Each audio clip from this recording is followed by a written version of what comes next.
Hello, good morning, and welcome to WTF, where we transform food. We were totally expecting to go live at this exact moment. Today we've got a bit of a cheesy episode. It's titled Easier Cheesier, so you've probably caught on by the set here that what we're talking about today is cheese. Now, I know a little bit about cheese. I'm not a cheeseologist, but I do know that we should introduce ourselves. Hi, I'm home cook and hot mess Mark Frechette.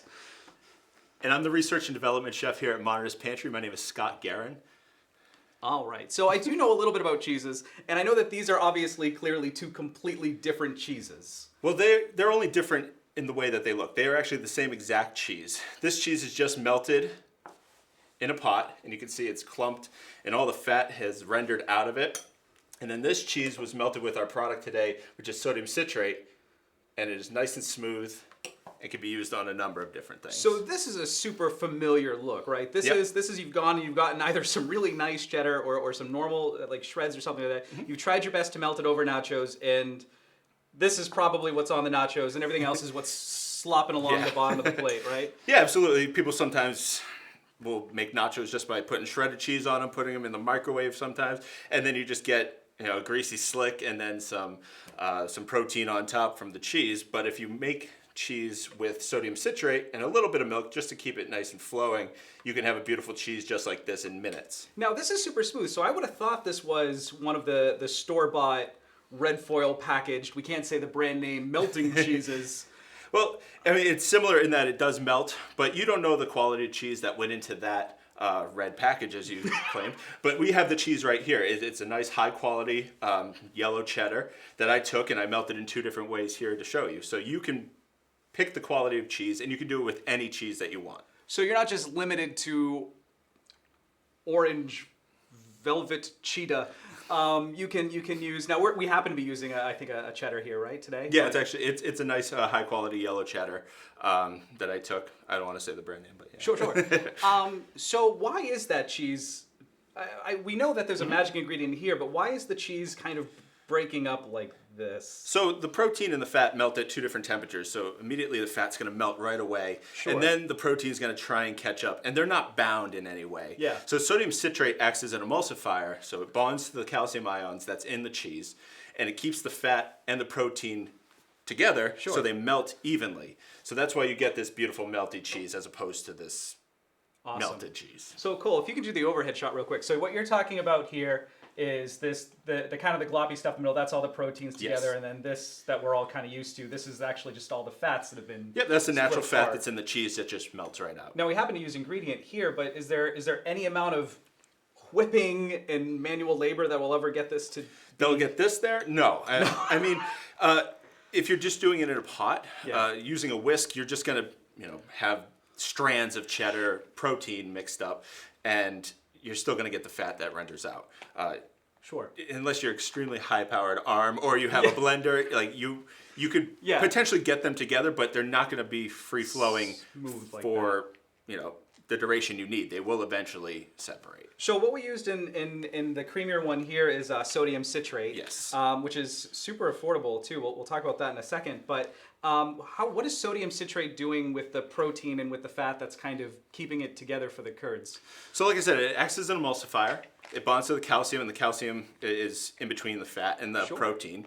So when they melt evenly instead of the fat just melting right away and then you have the glob of protein. So it allows them to melt evenly. And in this one, like I said, I just added a little bit of milk, and there's also fat and protein and milk, so it helps bond them right together. You don't have to add milk. I did it because I wanted a nice flowing cheese for our nachos here. Yeah, fantastic. Yep. Sorry, I'm going to manage the Facebook Live comments. By the way, guys, feel free to throw your questions, comments, and stuff in here too. We'll kind of take them at the end if you're joining us for the live version of this.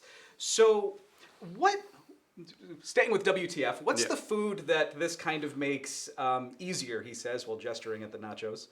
Well, obviously nachos, because you can have a beautiful melty cheese that goes right over the top of them. Also dipping cheese. Say if you were doing hot pretzels or warm pretzels and a beer cheese, you could do that. Instead of adding the milk, you would just add beer to it. Also, I made a nice sliceable cheddar that I put on grilled cheese right here. So I took it, put a very small amount of milk, and I made a nice thick cheddar.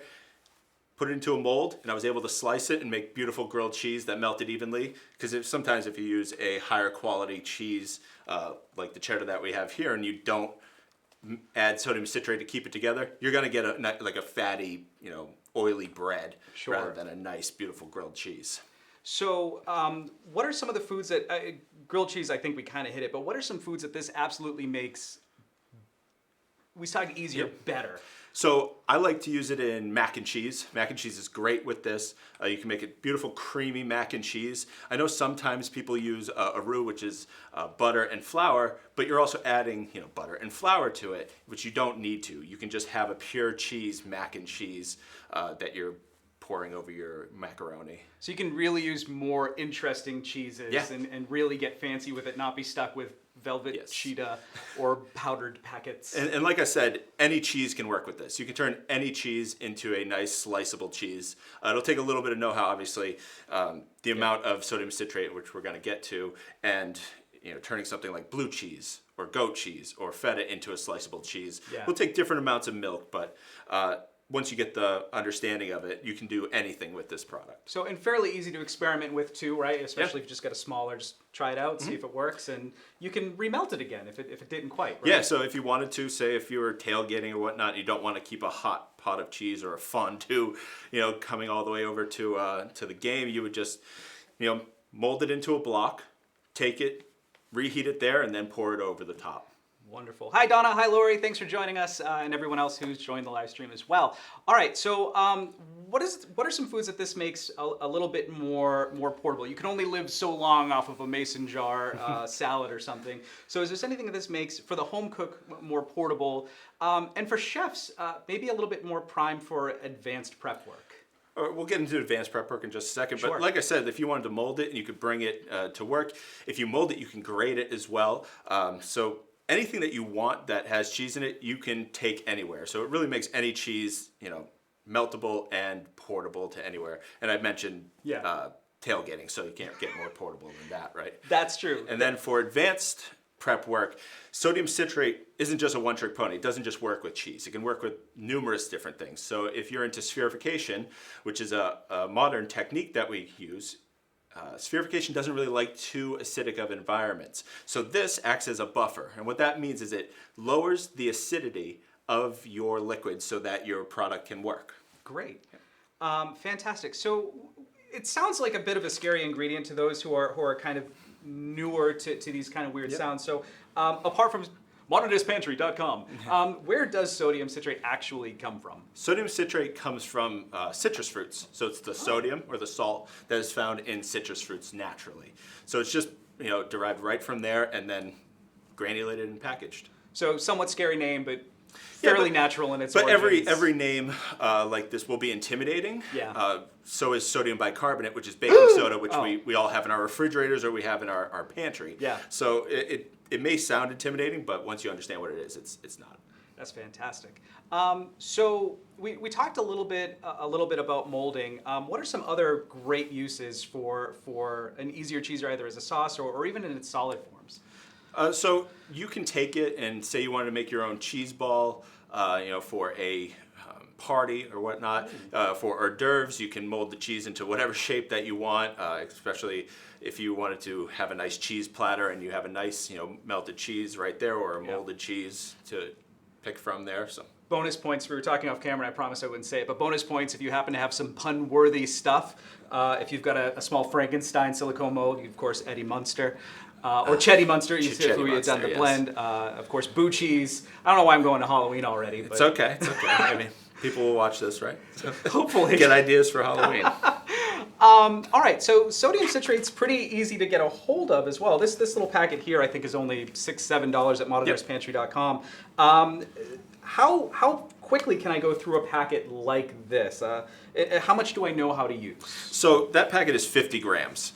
And the best usage for sodium citrate is you take the weight of the cheese and then you only add around 3% of this. Actually, maybe slightly lower. Excuse me, 0.5% to 7%. So there is a little bit of a range depending on what you're doing. But I like it around 3% to get a nice melty cheese like this so it doesn't look like half oil, half protein. And in most uses, it just start melting the cheese down, salt bay it, well, carefully measure and pour your carefully measured things in. Don't. Yes. Okay. And it's extremely easy if you have a hand blender or a stand blender in your kitchen, you can toss it in there and it's done in just seconds once it's melted. So we were talking kind of last week when we were really excited. It was hard to pick the first ingredient to feature because we've got so many, and sodium citrate was such an interesting one. We had some other weird uses, not weird uses, but uses you might not think about coming up. My favorite was the flourless roux that Chris had mentioned, that you could possibly make a roux for the basis of, or that you didn't have to make a roux, for a lot of these sauces where you normally have to, like a bechamel or something. Absolutely, like that, right? yeah. So if you wanted to not make a roux for a cheese sauce, then you don't have to. I haven't personally made bechamel using sodium citrate, but there may be a way to do it. It would cut the calories a little. A little bit, yeah. But yeah, absolutely. For this, you don't get that flour flavor, and sometimes when people make a roux, they don't cook the flour enough, so you get a really raw flour flavor, which isn't ideal. No, all my roux end in ruin. Okay. Yeah, good. that's why I'm here to learn. Fantastic. Are there any kind of new experiences you can do with this? We talked a little bit about the molding cheeses, either for the home chef, the entertaining chef, or the professional chef. With these, there's so many. I mean, this is not a one-trick pony. We're showing cheeses here today, but if you wanted to use this in a number of different items that we have, any functional ingredient that does gelling usually has a love-hate relationship with acidity. So this right here, just brings the pH to the correct 4.0, and you can use your agar, your carrageenan, whatever it happens to be. It'll help that. So it can really be used in a number of different things. So it sounds like you don't need a lot. I mean, unless like to make a creamy cheese or even a slicey cheese. So a packet like this, oftentimes when we buy something, we get nervous about how it's gonna be that time we went to Whole Foods. Can't say brands. That time we went to that store, bought the big thing, used this much, and threw up this much. But this has a fairly long, stable shelf life. Absolutely. I mean, it's a dry ingredient. As long as you keep it sealed in your cupboard, there is a use by date on the back, but it's usually around 2 years from when you purchase it. So you get a long use out of it. May 2020. Considering you use such a small amount to make any of these recipes, that you're going to have it for a long time, especially 50 grams. Should be easy. So a definite grab because it can make for some awesome mac and cheese. Have it around for nacho night, and know that you have it in your, well, not your back pocket, but your cupboard. I mean, back pocket it is a perfect size to go in a normal back pocket. This is my walking around sodium citrate. But know that you can have it for doing the fancier hosting things, for the home cook, and then it sounds like it's got plenty of uses to earn a spot. Absolutely. In most kitchens that are working with cheese, creamy cheese or otherwise. All right. Cool. Well, fantastic. Thank you all for joining us on WTF, where we transform food here in the Modernist Pantry Test Kitchen. If you want to learn more about this, visit us online at modernistpantry.com. If you want to know some of the recipes we've been working with, we'll be posting them up at blog.modernistpantry.com, and there's plenty of recipes waiting for you there.